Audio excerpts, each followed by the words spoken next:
yang kita juga mau rayakan di sini adalah kunjungan dari Paus Fransiskus yang hadir ke Indonesia ya, tepatnya tanggal 2 September lalu.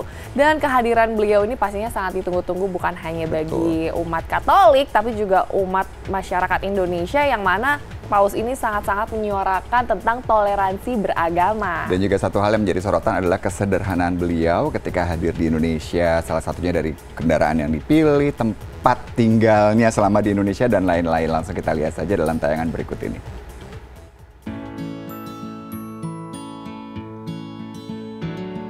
Ketika ratusan juta pasang mata menyerot penuh penasaran dan antusias dari pintu utama pesawat yang tersambung dengan karpet merah kehormatan yang diapit para pejabat penting, Paus Fransiskus justru memilih turun lewat belakang melalui kabin kargo dan forklift barang, serta justru dilayani oleh petugas kargo yang bisa jadi tak mengira mereka lah orang Indonesia pertama yang menyambut sang tamu agung yang sedang dinantikan se-Indonesia itu. Sebuah kejutan sekaligus pesan kesederhanaan yang terasa sungguh menampar. Maka inilah detik-detik Paus Fransiskus menginjakan kaki untuk pertama kalinya di bumi Nusantara.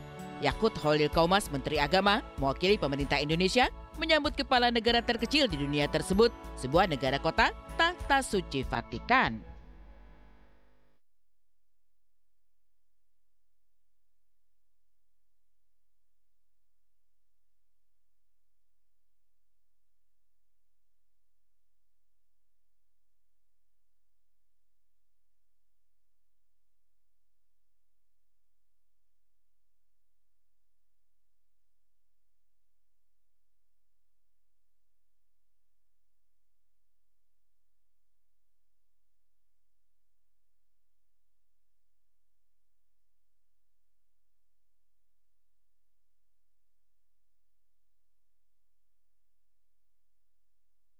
Pada saat bersamaan, Presiden Jokowi juga menyambut kedatangan pemimpin umat Katolik sedunia, sekaligus Kepala Negara Tahta Suci Vatikan itu di sela-sela rapat terbatas membahas agenda pertemuan dengan Bapak Suci esok hari.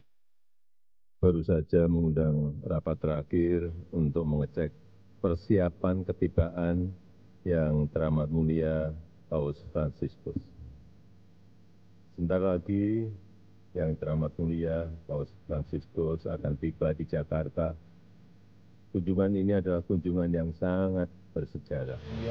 Dan tentu saya atas nama pemerintah menyampaikan selamat datang kepada Paus Fransiskus ya, di bumi Indonesia, di bumi Pancasila, di bumi keragaman, dan di bumi yang Bhinneka Tunggal Ika.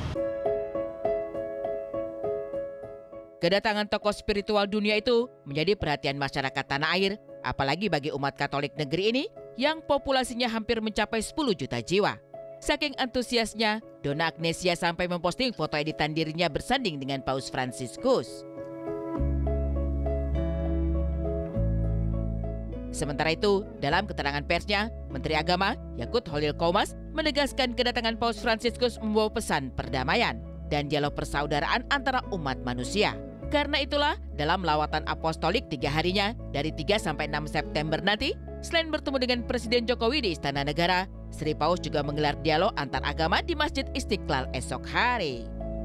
Beliau menyampaikan pesan bahwa pentingnya bagaimana kita menjaga dialog antar iman.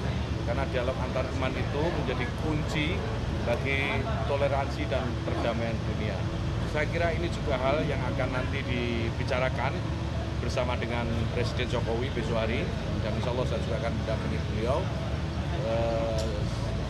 Dan acara di Istiqlal nanti juga penting, karena setelah pertemuan dengan Presiden, nanti beliau akan melanjutkan di Istiqlal ada acara interfaith dialog. Lepas dari hiruk-pikuk protokoler sepanjang kunjungannya, kunjungan Paus Fransiskus ke Indonesia memiliki sejumlah sisi lain yang membuat banyak orang tercengang. Pertama, mulai dari pilihan pesawat yang ditumpanginya dengan menggunakan pesawat komersial saja. Sri Paus diketahui menolak fasilitas pesawat kenegaraan atau jet pribadi dalam setiap lawatan apostoliknya. Hal kedua yang paling ramai disorot adalah pilihan Paus Fransiskus untuk naik mobil SUV sederhana yang mungkin nyaris tak pernah menjadi pilihan pejabat tinggi negara. Gus Yakut belakangan berharap kesederhanaan yang ditunjukkan Paus Fransiskus bisa menjadi inspirasi bagi para pejabat di negeri ini. Saya kira ini luar biasa kesederhanaan beliau beliau contohkan bagaimana menjadi, karena beliau ini kan bukan hanya pemimpin agama, tetapi juga pemimpin negara, gitu kan. Beliau ini pimpinan tahta Sulsi Vatikan, dan dengan kesederhanaannya beliau tunjukkan itu. Beliau tunjukkan bagaimana beliau memilih kendaraan pun dengan cara yang sangat sederhana, gitu. Dan ini patut untuk dicontoh, kira itu. Selanjutnya, satu hal lain yang tidak kalah disorot adalah pilihan Paus Fransiskus untuk tidak menginap di hotel mewah manapun. Dan sebaliknya, justru menempati satu kamar biasa di Kedutaan Vatikan. Ya, kedatangan Paus Fransiskus kali ini menjadi sejarah tersendiri. Sebab tidak semua negara di dunia mendapatkan kunjungan dari salah seorang paling berpengaruh di dunia tersebut. Sejarah mencatat, Paus Fransiskus menjadi paus ketiga yang menginjakkan kaki di bumi Nusantara tercinta. Setelah 35 tahun lalu, Paus Santo Yohanes Paulus II menginjakkan kaki di Indonesia pada Oktober 1989 dan Paus Paulus VI pada awal Desember 1970. Kita ingin tunjukkan bagaimana Indonesia ini berbeda-beda, banyak sekali agama, banyak sekali keragaman, ya, latar belakang, tetapi kita bisa tetap satu, diversity in unity lagi, kira-kira gitu.